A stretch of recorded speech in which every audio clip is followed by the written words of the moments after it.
to your show for a long time. Remember those call-ins, right? For years. Maybe without those call-ins, somebody else is sitting here. Let's talk about your speech. You're addressing Congress tonight. You have talked about spending $54 billion in additional money for our military. Senator John McCain has said that is not enough. What's your reaction? Well, we're going to spend a lot more money on military. We really have to. We have no choice. And a lot of people think it's a tremendous amount of money. It could be actually $30 million, $30 billion more than that. We're going to upgrade our military very substantially. Remember this, I also am going to get involved in negotiating. We have many planes and boats and ships and everything that we are spending too much money individually on. We're going to get involved in negotiating. We're going to be able to get, I think, a lot more product for a buck. And I'm going to be very, very serious about it. We saved $700 million plus on a F-35 after I got involved. And I have to tell you, Lockheed was terrific. But we saved a lot of money on airplanes, and that number is going to increase very substantially as we keep going. We will be having the greatest military that we ever had by the time I finish. Mr. President, you'll have the biggest, if tradition means anything, and I know everything's a little bit different these days, right. You'll have the biggest audience for a State of the Union-like address this year, bigger than any other year. Having said that, how do you plan on capturing that opportunity for yourself and for your administration? You know, Brian, all I can do is speak from the heart and say what I want to do. We have a really terrific, I believe, health care plan coming out. We have to understand Obamacare has been a disaster. It's way out of control. It doesn't work. We're coming out with a health care plan that I think will be terrific. It'll be very inclusive, and I think it's going to do really what people are wanting it to do. But I'll be talking about that. I'll be talking about the military. I'll be talking about the border.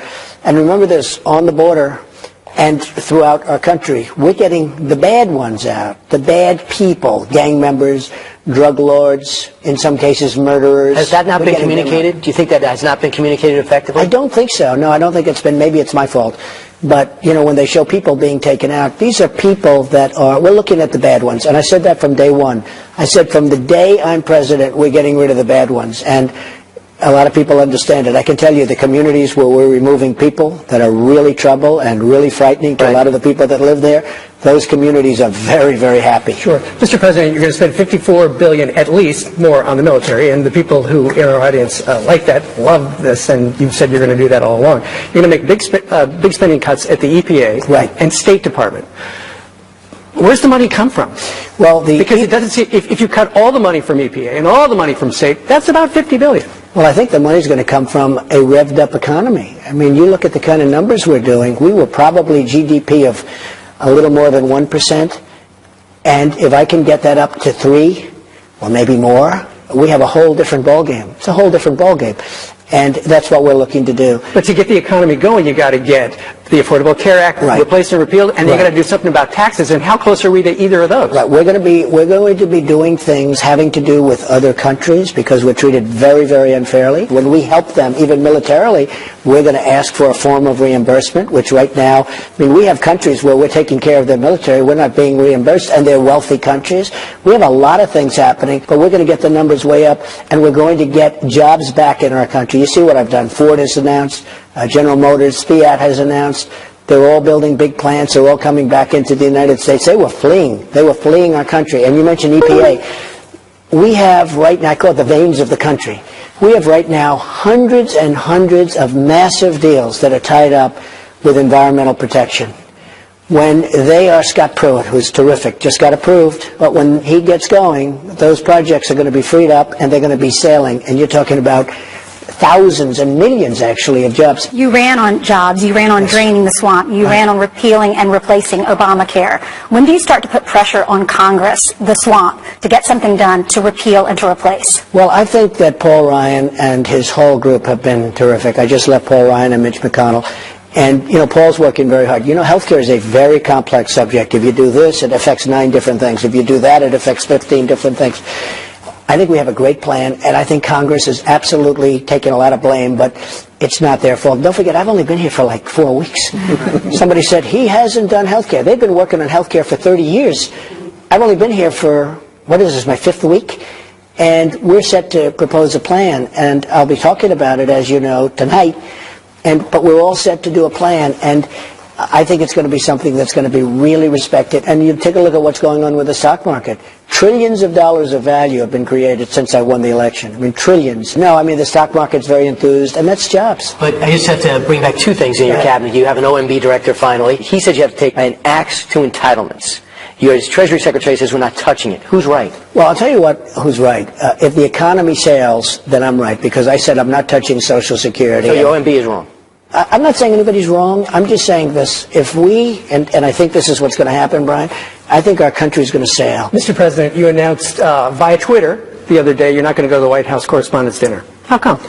Well, I am not a hypocrite, and I haven't been treated properly, and that's okay, which is fine. You know, let everybody treat Some of the me. left say you just can't take it. Maybe we'll have a small, oh, no, do they say that? No. Well, I've taken it. You know, one of the great misconceptions, when President Obama was up, was it now, a long time ago, 5 years ago or whatever, I loved that evening. I had the greatest time. I was there. You were the target. I was the target. You were the piñata. And can I be honest? I had the greatest time. Now, I can't act like I'm thrilled because they're telling jokes. I mean, he was telling jokes. I'm going to change the name of the White House to Trump House and other things.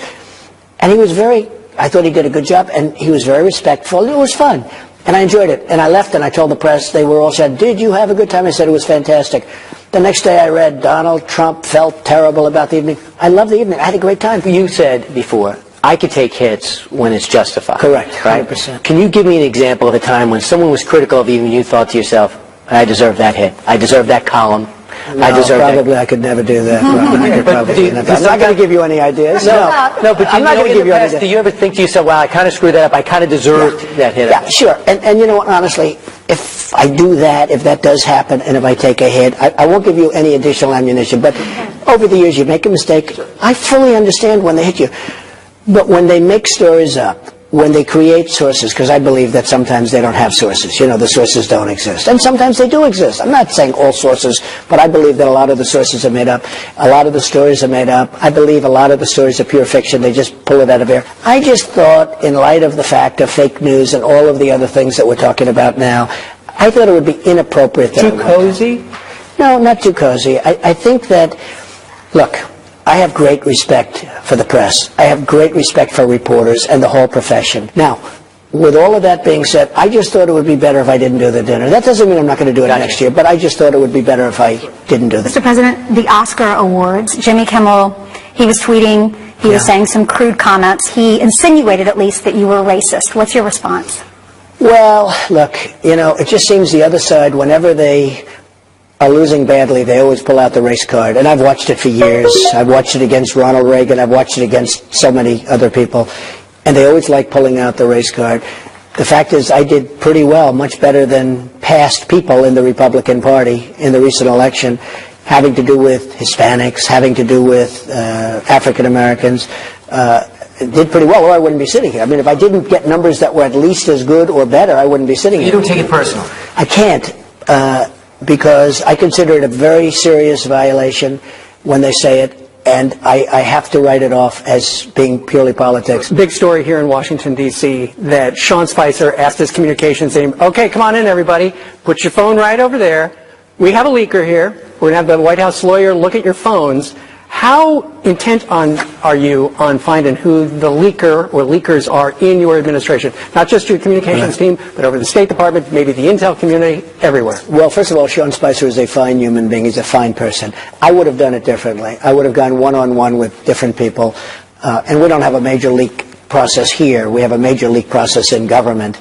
But I would have handled it differently than Sean, but Sean handles it his way, and I'm okay with it. Yeah, you don't want to have Did they figure out who the leaker was?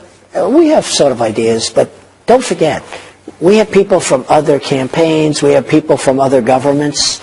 We've got a lot of people here. So you wish you didn't do it that way? I would have done it differently. How would you have done it? I would have brought one-on-one. I would have had one-on-one sessions "Let me with see your different people. I might have done that. I mean, you know, there are things you can do that are a hell of a lot worse than that, I'll be honest with you. But I think I would have done it differently. But, you know, he's done a very good job, and that's the way he chose to do it. That is part one. We've got a lot more coming up at the bottom of the hour. And I'll tell you what, he tells us some. I thought if we asked him to grade himself thus far, it was all going to be A+. Right. That's what I thought. He has a really surprising answer. He didn't give himself an A in one category. We're not going to tell you what it is, because you could stick around and watch. We'll show that part of the interview coming up, but that was a little surprising. We all were a little taken aback by that. Right. Meanwhile, 12 minutes after the hour, much more show to come. That's right. We have more of that exclusive interview with the president. We're going to show you what happens right there when we go behind the scenes at the White House. That's right. Oh, look at that. The Resolute desk in the Oval Office.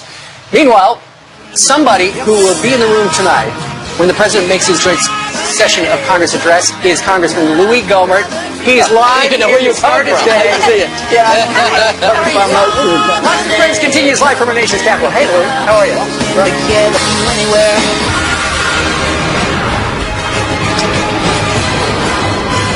All right, Democrats are demanding an investigation into President Trump and his ties to Russia, if there are any. Our next guest says they're getting it all wrong. They're not looking the right way. There is something else they should be looking into, he says. Joining us now is Texas GOP Congressman Louis Gohmert. Good morning, Congressman. Thanks for joining us. Good morning. It is so great to have y'all here in Washington. This is fantastic. Well, thanks for the buffet. We really appreciate it. It was not cheap. It's great. So talk about this investigation that you say no one's looking at. Yeah, I was asking 10 days ago at my own conference, our own leaders, why is nothing being done? And the point was made to me, well, members of Congress can hire and fire their own people to do their own work for them. Well, we had at least 5 Democrats on the Intelligence Committee where they're now demanding, don't look over here at this breach of intelligence. Let's talk about Russia and Flynn. When the fact is, they had IT guys that worked on their computers, had access to classified material, and they're being investigated for a massive amount of theft and fraud. Who are these people? But the Capitol Police are investigating. Nobody I'm hearing on intelligence is investigating, and in fact, last I heard, the Democrats would not even fire these guys. And I heard this weekend a rumor, I'm trying to find out, is it true? They let one of the guys go back to Pakistan. Oh, my goodness. But Andre Carson and, you know, some great members like Debbie Jackie Wasserman Spirit Schultz. and Ted Deutsch. And Debbie Wasserman Schultz. Debbie Wasserman Schultz, yeah. And as far as I know, they still hadn't been fired, but these people had access to the foreign affairs, classified information, intelligence, classified information. And by the way, we know there were no laws broken by Trump or Flynn, because if there were, all of the Democratic operatives in the Intelligence Committee or community would have already leaked that. Absolutely. They're good about leaking anything that hurts Republicans, so that would have already been out there. And we just heard the president talk about how, in our interview with him, how there's a leaking problem across government. But you know why they're doing that. Why they're not talking about the IT guys? Yeah. To change the subject. Of course they got to change the subject, but this is a very material breach. This is serious. This has been going on for years. And then we had word that they filed bankruptcy. They owed some guy a slew of money, so they put this guy on the government payroll What department and made should be looking? $250,000. Well, I think all of the departments ought to be looking. This is a very, very material breach. Right. And they got around a background check. You either have to have a background check for staff that accesses this kind of classified material, or if you work for more than one individual in Congress, then only one of the multiple employers on Congress would have to do the background check, and the others could sign the form that he doesn't need it because it's already been done. They all sign the form. It's already, he doesn't need it. It's already been done. We're going to look more into it. I'm on the telling show. you, it's serious. All right. But I'm excited. Sean All right. Hannity's going to use my ticket at the gallery. Tonight, 9 p.m. Tonight. Yes, it was Y'all Sean. have to You try get that. one We guest one. ticket. Yes. Sean will be your guest. Let me know when y'all are ready to go. All right, Lou. Congressman, My thank you for ticket's being with available. us. Thank you, sir. All right. Coming up, more of our exclusive interview with President Trump, including the answer to this question. Mr. President, you announced via Twitter the other day you're not going to go to the White House Correspondents' Dinner. How come? Well, I am not a hypocrite. President Trump tells us why he's skipping the White House Correspondents' Dinner. Is that a good idea? Our press would like to see him there. We have a political panel that's going to weigh in on that. There they are. Come on over. I hope it's them. We've got a Fox News alert for you. A trip to Disneyland takes a horrific turn as a plane plunges from the sky, crashes into some houses in California. 3 passengers returning home from a cheerleading competition were killed. But somehow, 2 others managed to survive. They are in critical condition at this hour. Nobody on the ground was hurt. Officials are trying to figure out what went wrong in Riverside, California. Also breaking right now, a manhunt intensifying for an accused killer released from jail by mistake. Cops in Chicago say Garrett Glover admitted to murdering a father in 2012, the city demanding to know how it happened. And more than 20 Jewish schools and community centers across a dozen states evacuated for bomb threats.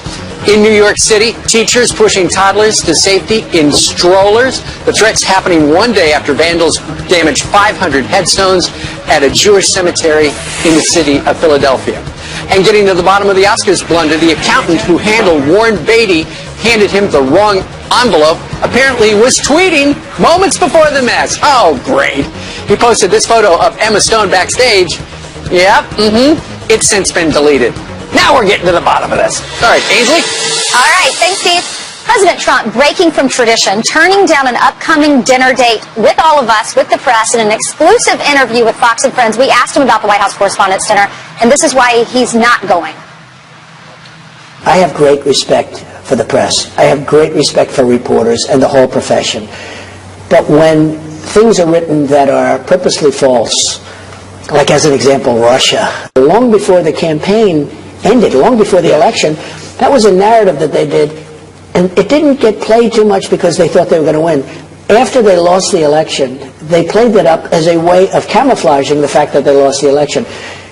And they also camouflaged the fact that there are tremendous leaks coming out of various parts of the government from very important agencies. Well, here to weigh in on that is our panel, New York Post Washington Bureau Chief Daniel Halper, along with CBN's Chief Political Correspondent David Brody and Washington Times Editor Kelly Riddell. Thank you all for being with us. Kelly, I'll start with you ladies first. He's saying he's not going because the media is dishonest. Do you agree? Well, you know, and the media didn't want him to go. Let's just face the facts. You know, in the weeks prior to this dinner and the announcement, CNN was threatening a boycott. Vanity Fair and Bloomberg canceled their dinners.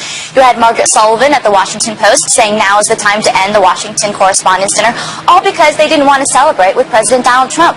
So he's just making it easy on them. All right, guys, you don't want me? You don't have to have me. You go and have your smug little party and celebrate together and celebrate the First Amendment, but the president doesn't need to be a part of that. He is an invitee. The White House Correspondents Association gets to choose who they want to invite, and this year the president is not on the option. David, is that a good choice? Because he does have the opportunity. The president every year has an opportunity to get up there and to speak to the media.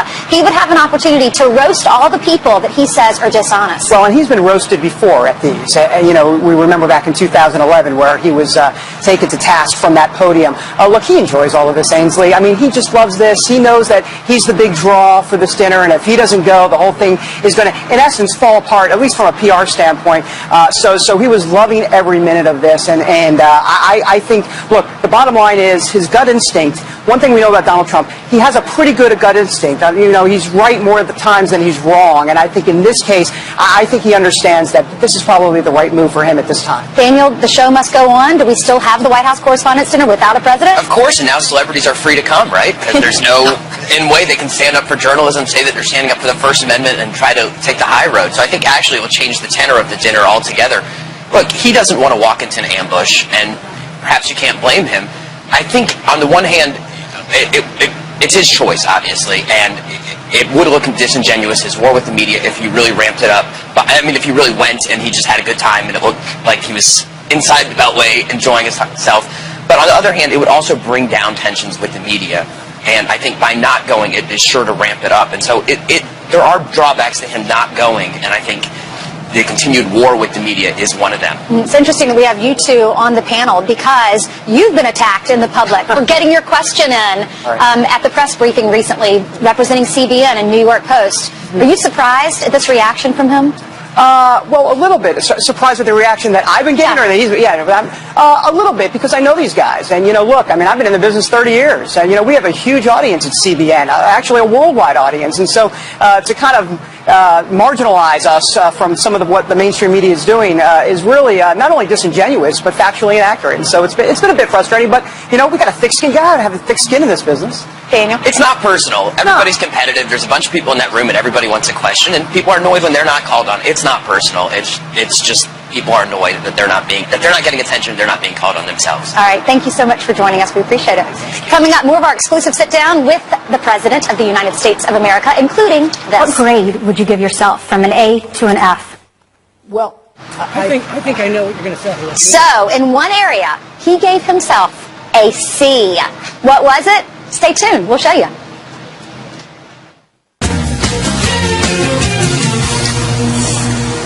So earlier we showed you part one of our interview that went on for 4 or 5 hours. No, I'm only kidding. It went on for a long time. Not only going to be showing you the conversation, but also going to be showing you what happened with the White House tour. Of course, and the reason we talked to the president was tonight at 9 p.m. he's going to be over there in the House chamber addressing a joint session of Congress. We had lots of things to ask him. Here's a little more of our sit-down with the president, East Room of the White House.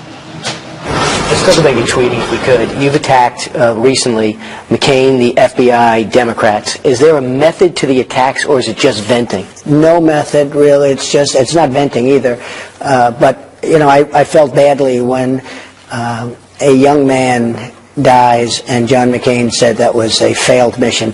According to General Mattis, it was a very successful mission. They had a lot of information, a lot of different things that they really wanted to get.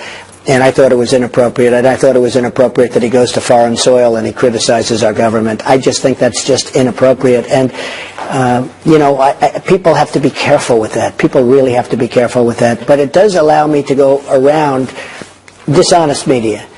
I don't have to go around you folks. I don't have to go around a lot of the media, but I do have to go around some media. And it does allow me to do that because the following is so large. Between Twitter and Facebook and all of the different things, I have so many millions of people. It allows me to give a message without necessarily having to go through people where I'm giving them a message and they're putting it down differently from what I mean. A lot of people like it. They say you're tough. They're glad you're going after people when they attack you. But you have people on both sides of the aisle that are saying you're going after your enemies on Twitter. They want you to stop it. Will you? Well, most of the people that want me to stop it are the enemies, I'll be honest with you. The enemies would like me to stop it. If I felt the media were honest, all of it, or most of it, I wouldn't do it. But it is a modern-day form of communication, especially when you have, you know, tens of millions of people like I have. Mr. President, you mentioned John McCain mentioning that young man who died, the Navy SEAL who died in that mission. His father has said that he didn't want to talk to you. Your reaction to that? Well, this was a mission that was started before I got here. This was something that was, you know, just they wanted to do. And they came to see me. They explained what they wanted to do, the generals, who are very respected. My generals are the most respected that we've had in many decades, I believe. And they lost Ryan. And I was at the airport when the casket came in, the body came in, and it was a very sad with the family, and it's a great family, incredible wife and children. I met most of the family. And I can understand people saying that. I'd feel, you know, I'd feel, what's worse? There's nothing worse. There's nothing worse. But again, this was something that they were looking at for a long time doing.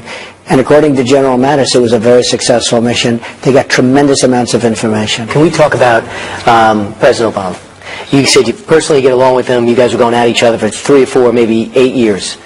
It turns out his organization seems to be doing a lot of the organizing to some of the protests that a lot of these Republicans are seeing around the country and against you.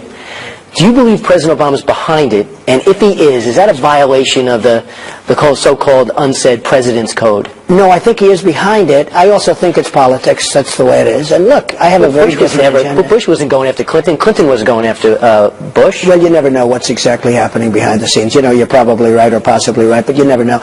No, I think that President Obama is behind it because his people are certainly behind it.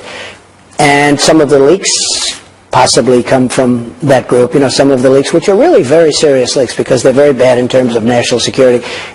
But I also understand that's politics, and in terms of him being behind things, that's politics, and it will probably continue. Does that disappoint you?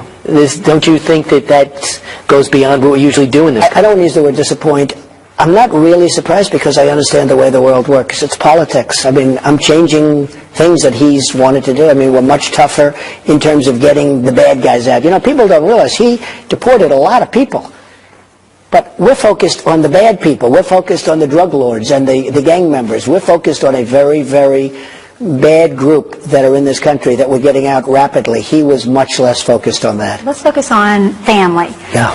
Melania, or the First Lady, and Barron, they're about 300 miles away. Are they're you actually lonely? here right Are you now. missing them? I do. Well, Melania is actually in charge of the whole evening for the governors, and we had 46 governors, which is, I believe, the record, or just about, but I think it's the record. We had a tremendous turnout of governors, and she did a fantastic job, and she's here now, but we want to let Barron finish his school year It's hard to take somebody out of school with a couple of months to go. At that age. It's very tough. Can we talk about what Nancy Pelosi said yesterday? Here we are on the cusp of your first major speech, and the question was, what has he done? He's done nothing. He says he's put, it said he put Wall Street first, he made America sick, and he instilled fear in immigrants. That was your accomplishments. What's your response to her? Well, I've been watching Nancy's statements, and I think she's incompetent, actually. You know, if you look at what's going on with the Democrats and the party, it's getting smaller and smaller. You know, in a certain way, I hate to see it because I like a two-party system, and we're soon going to have a one-party system.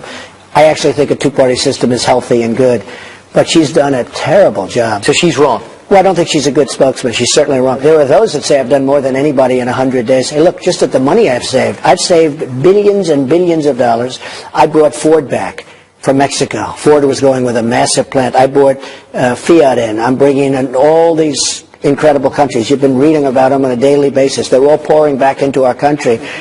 I mean, there are those that are saying that I've done just about more than anybody. Now, when you add our health care that's going to be coming out soon and will be a really good health care as opposed to Obamacare, which is a total mess. If you add the tax cuts that we're going to be doing as soon as we finish health care, that'll come out very soon, the big tax cuts for business and for people, for middle class, tremendous cuts, and for everybody. I think that, I think I've done just about more than anybody in the first 4 weeks. What's the one thing about this job which you've thought about for a very long time that now that you've got it, surprised you? It's like, I didn't realize that. Well, it started off being a surreal experience. You wake up and you're in the White House, or you're walking through the front door and it's the White House and all of that. But you do get over that. I think the one thing that hits me even more than anything else is the magnitude of everything. The numbers are so big.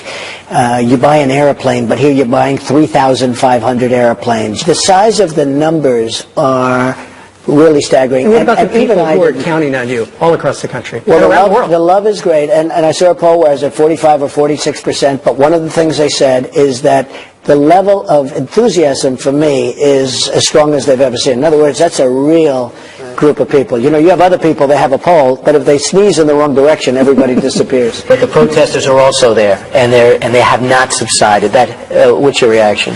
Well, they are there, and many of them are the ones that lost the election. Now, with all of that being said, I'm going to try and bring people together. And the way you do that is through success. When I create jobs, when I create a health care plan that works as opposed to Obamacare, which does not work, when we do the kind of things, when we get rid of a lot of bad players, really bad players that we're doing right now on the border, people are loving what General Kelly is doing, I will tell you.